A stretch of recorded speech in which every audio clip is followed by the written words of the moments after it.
Gracias por continuar con nosotros. Sí, empezamos la semana con este segmento de economía tan importante, cuidando el bolsillo, para hablar de algo que es muy necesario y es el paso de ahorrador a inversor. ¿Cuáles serán los pasos que uno tiene que seguir para cambiar esto que se ha denominado principalmente un cambio de mentalidad? Para hablar sobre este tema nos acompaña nuestro invitado, está con nosotros Salvador Ortega, quien es economista experto en materia. Salvador, bienvenido, gracias por acompañarnos. Muy bien, muchas gracias. Muy buenos días a toda la audiencia de Red 1. Bueno, yo voy a hablar de este tema de lo que acaba de mencionar, que es el paso de ser ahorrador a un inversor. Bueno, acá vamos a explicar un tantito de por qué las personas deberían invertir en vez de ahorrar. El ahorrar no está mal como tal, es algo bueno, es algo que debería practicarse, pero actualmente hay un problema bastante serio, que cuando uno solamente empieza a ahorrar, se enfrenta a lo que es el poder, la pérdida del poder adquisitivo. Es decir, que cada vez el dinero que tenemos en el banco va perdiendo valor, compramos menos cosas con él. De hecho, el año pasado, el 2025, hemos tenido una inflación de casi 20% y un poquito más. ¿Qué significa? Que una persona, alguien que ganaba 3.000 bolivianos, sería como que al día de hoy gana 2.500. Alguien que ganaba 5.000, al día de hoy es como si ganara 4.000. ¿Qué ha pasado? No es que nuestro jefe nos haya reducido el salario, sino que se ha perdido su poder adquisitivo por esa inflación que ha habido. No, acá tenemos, por ejemplo, la inflación, el poder adquisitivo, lo que decíamos, y que también eso trae ciertas consecuencias, ¿no? Como, por ejemplo, tenemos miedo a invertir. Podría decirles inviertan en esto, en esto, en esto, pero el miedo hace que no demos ese paso, ¿no? Que ese paso que es la inversión se quede ahí solamente como una idea. Y mientras nuestro dinero está en el banco, va a seguir perdiendo dinero cada día. Ahora, Salvador, en el caso de lo que nos explicas de estos puntos que has denominado de una manera muy interesante los enemigos silenciosos, en todo caso, del ahorrador, ¿esto se registra solamente en una economía inestable como la que nosotros vivimos actualmente en el país? ¿O en el caso, por ejemplo, de tener una economía estable, también es más beneficioso, más rentable, mejor en todo caso, el invertir que el ahorrar? ¿En ambos casos? De hecho, en todos los casos es fundamental invertir. Actualmente en Bolivia, por el contexto, por la narrativa que tenemos, es sí o sí una necesidad de poder invertir. La inflación, ojo, que no es mala. De hecho, los países buscan tener inflación porque eso significa que la economía se está moviendo, que el país está creciendo.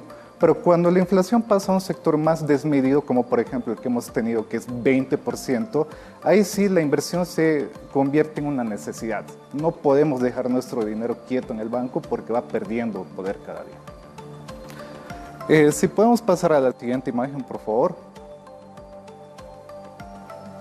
Bueno, acá tenemos una pequeña síntesis de lo que sería un ahorrador y un inversor. Lo primero que tenemos que hacer es intentar cambiar esta mentalidad. Acá en el lado izquierdo tenemos, ¿por qué una persona ahorra? Porque quiere conservar su dinero, porque quiere estabilidad, porque no quiere ningún riesgo, no quiere pensar que su dinero se va a perder mañana, porque no conoce quizás algo más que no sea una cuenta de ahorro, un DPF, porque quiere algo, quizás una rentabilidad bajita, pero ojo que actualmente los bancos ofrecen DPFs a menos de lo que es la inflación. Es decir, la inflación es 20 y el banco te ofrece 5, 6, 7, entonces estás perdiendo 16, 15% cada año, ¿no? En cambio, el otro lado que sería a lo que todo el mundo debería apuntar es el inversor. ¿Qué quiere él? Hacer crecer el dinero, crecimiento a largo plazo. Ojo que acá hay un tema importante, un punto muy importante. La inversión es a largo plazo. Muchas veces nosotros pensamos que, bueno, vamos a invertir hoy y mañana... Se va a recuperar el dinero rápidamente. Ya tenemos el dinero, mañana pasado ya tenemos una casa, un auto. No es así. Porque de hecho ese es un punto en el que las personas a veces caen y llegan a caer en estafas, llegan a caer en cursos que no les sirven. Entonces hay que tomar el punto bien importante de que la inversión es a largo plazo. Uno, si quiere invertir, tiene que ser a un horizonte temporal bastante amplio, ¿no? Acá conocemos, por ejemplo, lo que son acciones, bonos, tenemos una rentabilidad superior, pero ojo que el inversor tiene cierto riesgo, corre cierto riesgo. la idea es de que cuando invertimos conozcamos esos riesgos y los manejemos. Por eso dice tener un riesgo controlado. Y justamente este es un punto muy importante, Salvador, porque claro, invertir es importante, pero más importante aún es saber dónde invertir y cómo invertir. ¿Cuáles son estos primeros riesgos que uno tiene que considerar quienes están introduciéndose en la inversión? Ya, el riesgo es variado. El riesgo depende mucho de la inversión, de la rentabilidad que uno quiera tener. Si, por ejemplo, yo quiero multiplicar mi capital de aquí a una semana, el riesgo es altísimo. Si yo quiero tener una rentabilidad un poco superior a lo que ofrece el mercado, a la banca tradicional boliviana, el riesgo es mucho menor. Entonces, el riesgo va a depender mucho de cuáles sean mis objetivos de rentabilidad. Son dos variables netamente asociadas. Si podemos pasar a la siguiente imagen, por favor. A ver, acá tenemos que tener algo importante en cuenta. Antes de que uno diga, quiero invertir, tenemos que preguntarnos para qué queremos invertir. Podemos invertir para jubilación, porque acá tenemos que tomar en cuenta que la jubilación boliviana es una fantasía.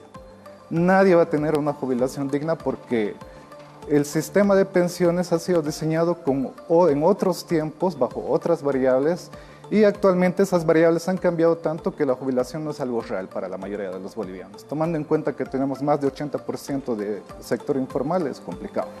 Entonces, podemos invertir para jubilar, para no trabajar toda la vida.